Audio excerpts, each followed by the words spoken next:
Hello friends, good morning. Today we will read about jet stream, and in this section we will discuss about the definition of jet stream, its types, and what are the causes behind the origin of jet stream and its impact on Indian monsoon.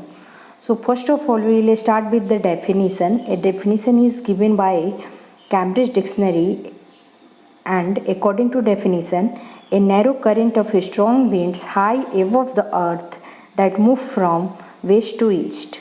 So here we will see the high above the earth means. सो अभी मैं आपको एक atmospheric जो structure है उसके बारे में बताना चाहूँगी. जस्ट ब्रश अप करेंगे. जैसा कि आप लोग जानते हैं कि जो सबसे निचला सतह है, लेयर है एटमॉस्फेयर का, उसको हम लोग ट्रोपोस्फेयर कहते हैं. इसी में ऑल वेदर फिनोमेनाज होता है और अभी जो हम लोग बैठे हैं इसमें. उसके बाद स्ट्रेटोस्फेयर है, उसके बाद मेसोस्फेयर है, उसके बाद आयनोस्फेयर है और लास्ट में एक्सोस्फेयर है. राइट.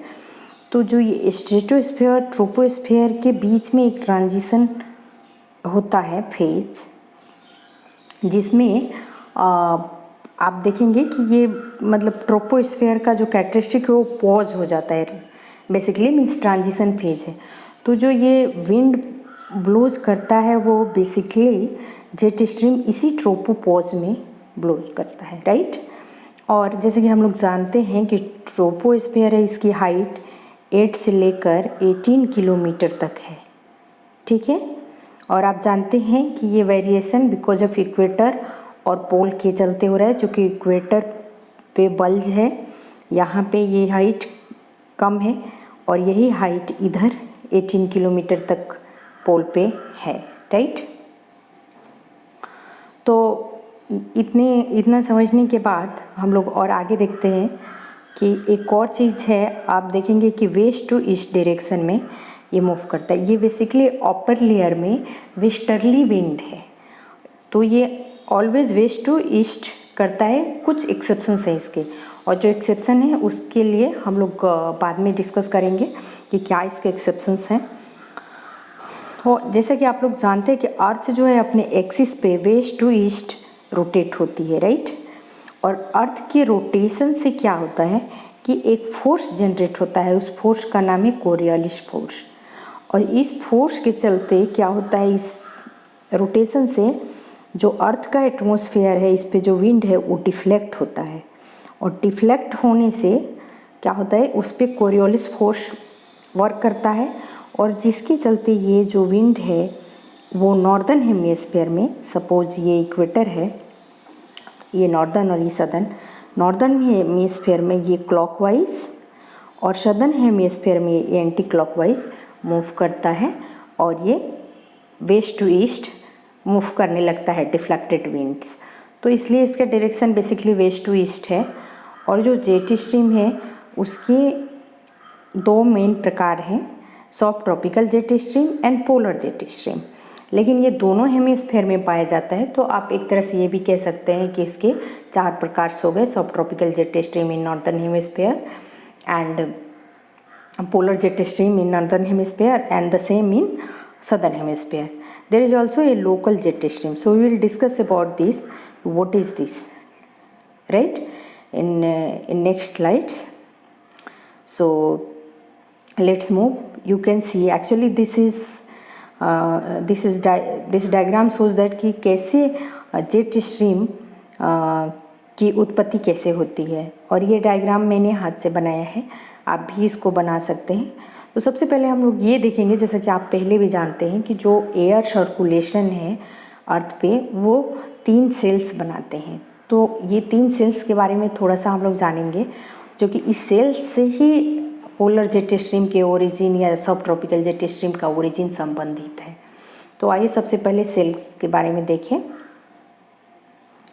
जैसा कि आप देखते हैं कि ये इक्वेटर है, यहाँ सन है. सन का वर्टिकल रेज इक्वेटर पे आता है, जिससे यहाँ एयर जो होता है वो गर्म हो जाती है और ये कन्वेक्टिव सेल के रूप में ऊपर उठती है. और ऊपर उठने के बाद ये 30 डिग्री लैटिट्यूड नॉर्थ और साउथ पे जाके सबसाइड होती है, और फिर ये लैंड पे आती है. लैंड पे हाई प्रेशर बना रहता है और इस हाई प्रेशर से ये फिर इस लो प्रेशर की ओर मूव करती है और इस तरह एक सेल बनता है। इसे हेडली सेल कहते हैं। ये नॉर्दर्न और सदर्न दोनों हेमिस्फेयर में हो रहा है। सिमिलरली आप देखेंगे कि ये जो लो प्रेशर यहाँ पे क्रिएट हुआ, ये लो प्रेशर, ये थर्मल इंड्यूस है। थर्मल इंड्यूस है क्यों? क्योंकि सन की डायरेक्ट रेज आ रही है। पर एक और लो प्रेशर 60 डिग्री पे बनता है। ये जो लो प्रेशर है, यहाँ तो सन की रेज जो है वो स्लाइंटिंग है, आप देख सकते हैं, डायरेक्ट नहीं आ रहा है। तो फिर ये लो प्रेशर कैसे बना? तो हम लोग, जैसे कि आप भी जानते हैं कि अर्थ के मूवमेंट के चलते यहाँ पे लो प्रेशर बना, क्योंकि अर्थ जो है वो पूर्णतः गोल नहीं होके ये थोड़ा सा यहाँ पे ऐसे चिपटी हुई है। तो ये इसके मूवमेंट के चलते जो ये यहाँ पे डिफ्लेक्शन हो रहा है, इसके चलते यहाँ पे एक डायनेमिक लो प्रेशर बनता है। और इस लो प्रेशर से अगेन एयर ऊपर आती है। ऊपर आने के बाद वो 30 डिग्री लैटिट्यूड के ऊपर आएगी और फिर वहाँ से सबसाइड करती है और फिर इस लो प्रेशर को फिलअप करती है। तो इस तरह एक फेरल सेल बनता है। तो हम लोग देख लिए कि 2 सेल्स हो गए, हेडली सेल, फेरल सेल, और दोनों हेमिस्फीयर में ये होता है। फिर इसी लो प्रेशर से जो एयर यहाँ पे ऊपर आई, फिर ये पोल की ओर जाती है। पोल पे लैंड के ऊपर हाई प्रेशर है, चूँकि यहाँ पे टेम्परेचर लो है और यहाँ प्रेशर और टेम्परेचर में इन्वर्स रिलेशनशिप है। तो इस हाई प्रेशर से ये अगेन लो प्रेशर की ओर आएगी और ये सेल बनता है पूरा एक। तो इस सेल को हम लोग पोलार सेल कहते हैं। एक और कॉन्सेप्ट है जो मैं आप लोगों को बताना चाहूँगी। जो एयर है हमेशा लो प्रेशर से, ये जो है हाई प्रेशर से हमेशा एयर लो प्रेशर की ओर चलती है। ठीक है, तो आप यहाँ पे भी देखेंगे कि ये लो प्रेशर है, यहाँ एयर ऊपर आई, फिर ये एयर जो ये मूव करती है तो यहाँ पे लो प्रेशर है एटमॉस्फेयर में, लाइक ट्रोपोपॉज में, लाइक लो प्रेशर का सिचुएशन टाइप बना हुआ है। फिर ये लैंड की ओर जहाँ हाई प्रेशर वहाँ मूव करती है और फिर लैंड से ये लो प्रेशर की ओर मूव कर रही है। तो अब हम लोग देखते हैं कि जेट स्ट्रीम के फॉर्मेशन में इसका क्या रोल है। तो 2 इम्पोर्टेंट फैक्ट्स है जो जेट स्ट्रीम के बारे में जानना ज़रूरी है कि जेट स्ट्रीम का फॉर्मेशन क्यों और किन परिस्थितियों में होता है। तो एक तो है कि एयर का जो है, एयर का टेम्परेचर में डिफरेंस,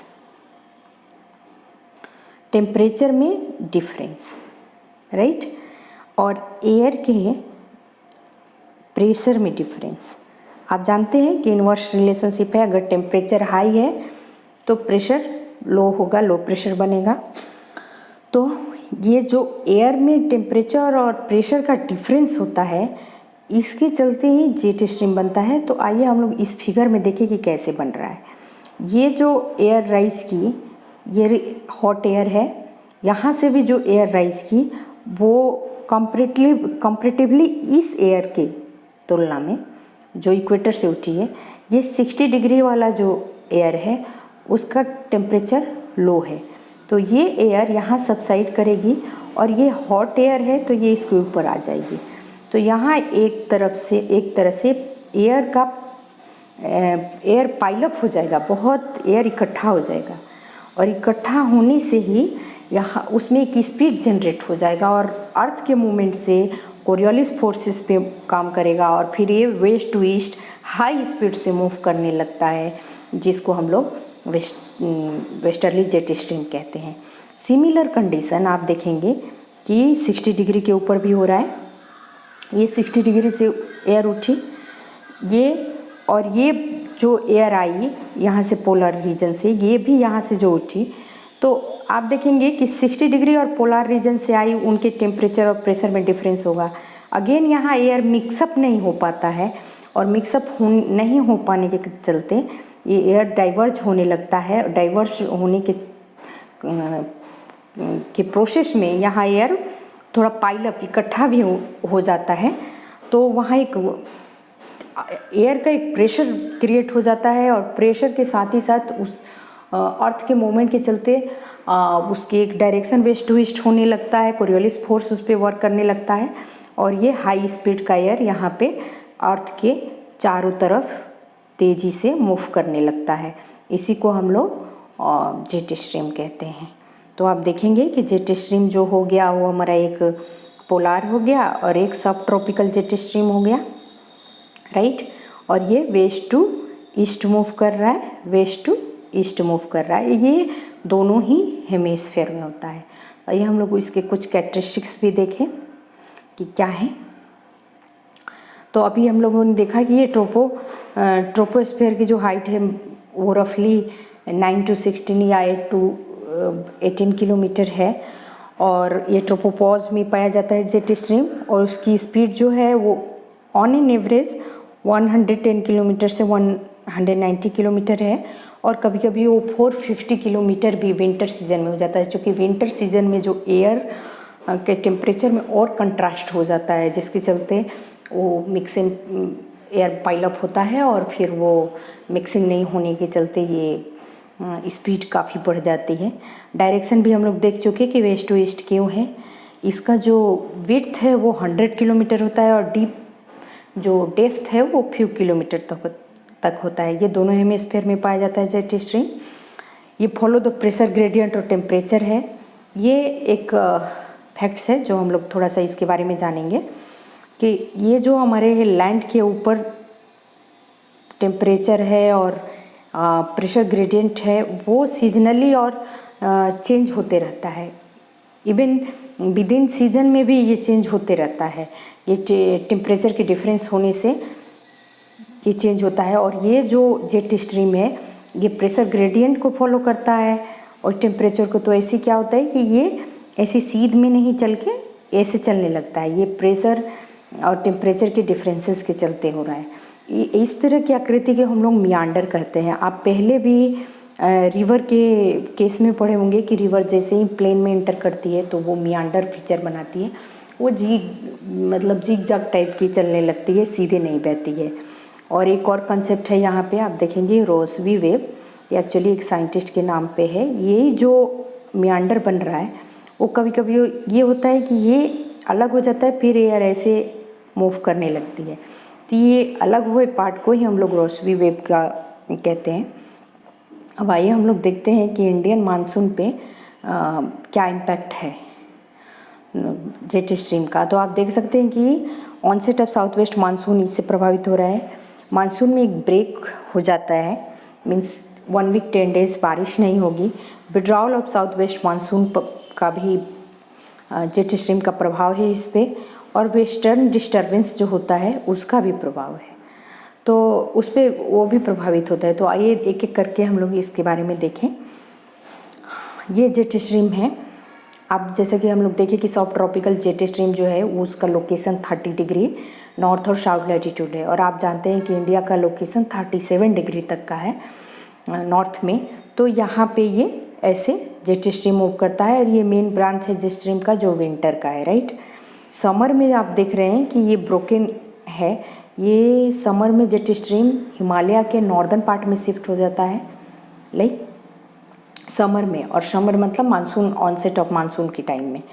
और विंटर में ये हिमालय के सदर्न पार्ट में रहता है। तो आप ये देख सकते हैं कि जैसे ही ये शिफ्ट होता है सदर्न पार्ट में और तो ये हम लोग मान लेते हैं कि अब मानसून का जो करंट्स है वो काफ़ी स्ट्रॉन्ग हो जाएगा। यहाँ कोई बैरियर नहीं रहेगा और ये मानसून आने में काफ़ी हेल्पफुल होता है। पर अगर ये शिफ्ट नहीं हुआ तो मे बी मानसून वीक हो जाए। तो ये आप देख सकते हैं कि डायरेक्ट इसका इन्फ्लुएंस कैसे है। तो और इसके बारे में हम लोग डिटेल्स देखते हैं। जो इंडिया में जेट स्ट्रीम है उसके 2 प्रकार से, एक तो वेस्टर्ली जेट स्ट्रीम है जो हम लोग देखें कि एक वेस्टर्ली है, राइट, और एक ईस्टर्ली जेट स्ट्रीम है। तो ये जो हम लोग पहले भी देखे कि एक लोकल जेट स्ट्रीम होता है, तो लोकल जेट स्ट्रीम के रूप में हम लोग यहाँ ईस्टर्ली जेट स्ट्रीम के बारे में पढ़ेंगे कि ये क्या है, इसकी कैसे उत्पत्ति होती है और इसका इंडियन मानसून के ऊपर क्या इम्पैक्ट है। तो वेस्टर्ली जेट स्ट्रीम से शुरुआत करते हैं। ये जैसा कि आप लोग जानते हैं कि वेस्ट टू ईस्ट मूव करता है और इसकी हाइट 12 किलोमीटर है। इसका पोजीशन सीजनली चेंज हो रहा है।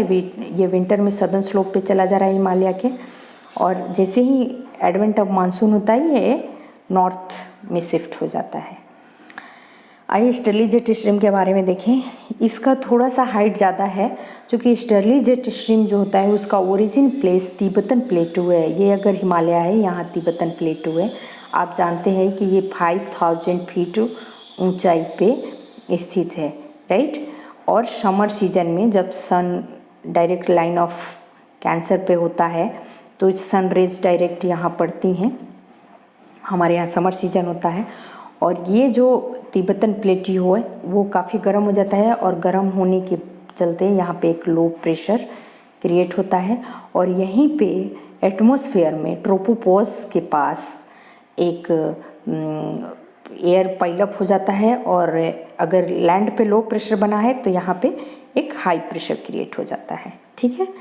तो हाई प्रेशर क्रिएट हो जाता है और जैसे कि हम लोग और भी यहाँ पे देखें कि जो वेस्टर्ली जेट स्ट्रीम है वो ये हिमालय है तो इसके नॉर्दर्न पार्ट में समर में शिफ्ट हो गया है और यहाँ पे ये एयर का एक पाइलअप हो गया, एयर है इकट्ठा हो गया है। तो ये जेट स्ट्रीम इस पे फंक्शन करता है और फिर इसे पुश करता है। पुश करने के बाद ये जेट स्ट्रीम जो है, ये जो एयर है वो अपना तो डायरेक्शन चेंज करता है। इस पर कोरियोलिस फोर्स वर्क करते रहता है, एक्ट करता है, जिसके चलते ये क्लॉकवाइज मूव करता है और इस डायरेक्शन में मूव करने लगता है। इसीलिए ये इसका डायरेक्शन जो होता है वो ईस्ट हो जाता है, राइट।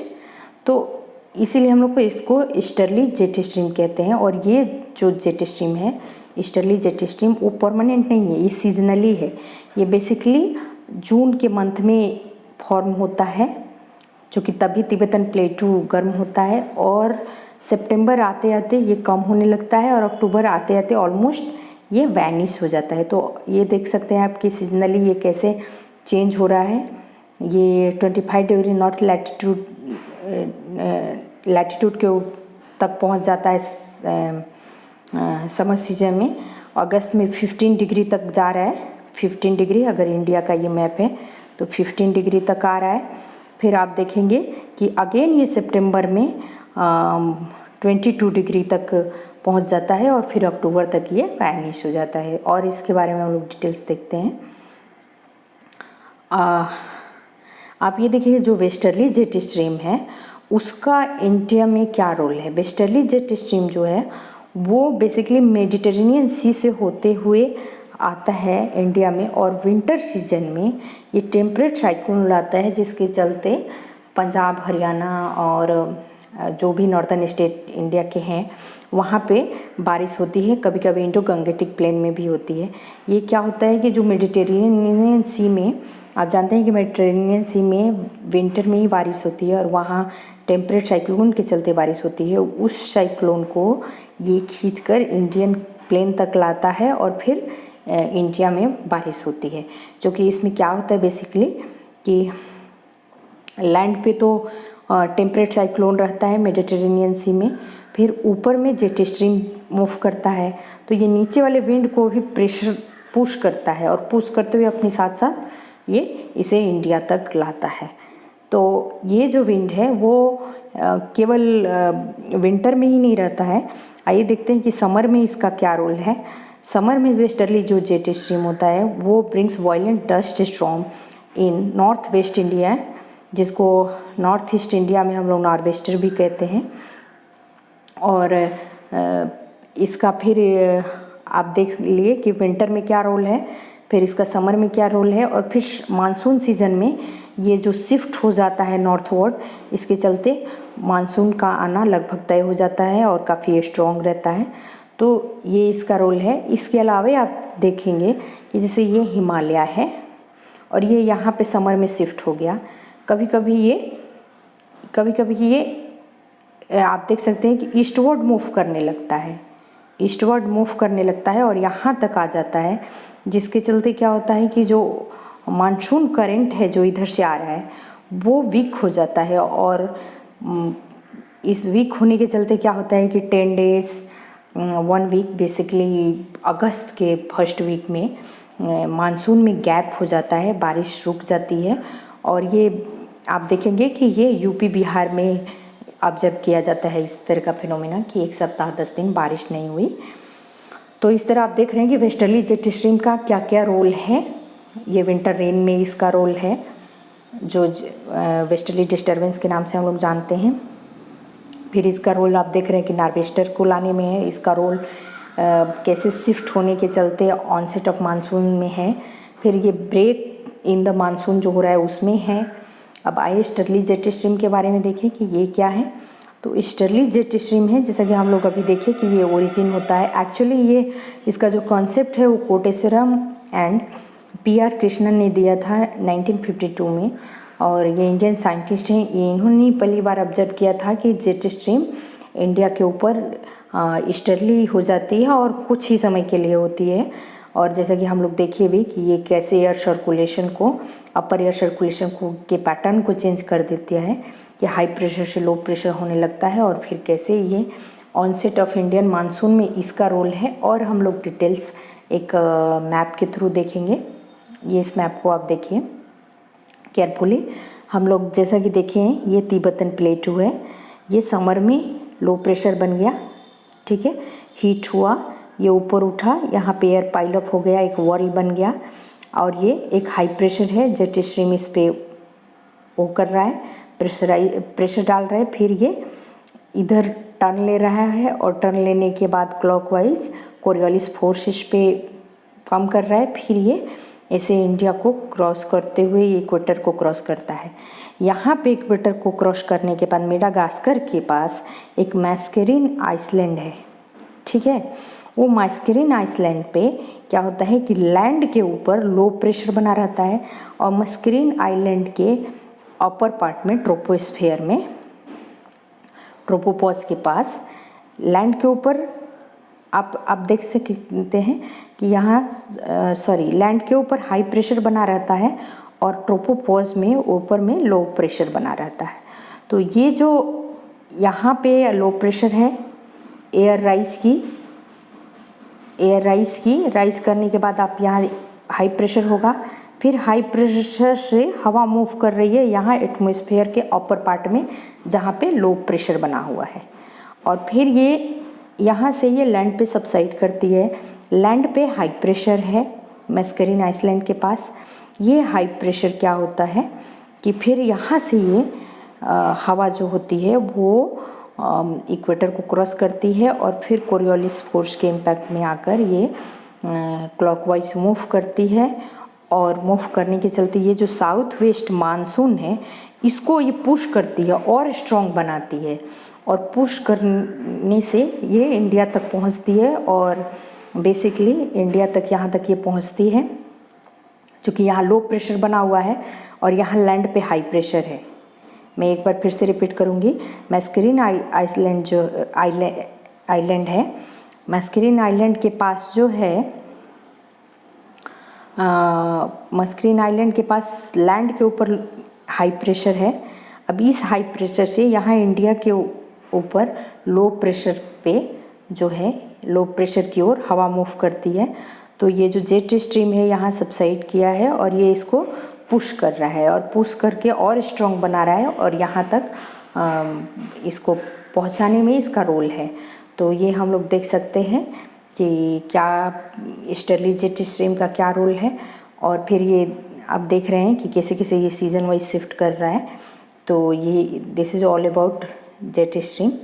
और अगर आपको इससे कुछ क्वेश्चंस हो रिलेटेड तो आप मुझसे पूछ सकते हैं। Thank you very much for the patience.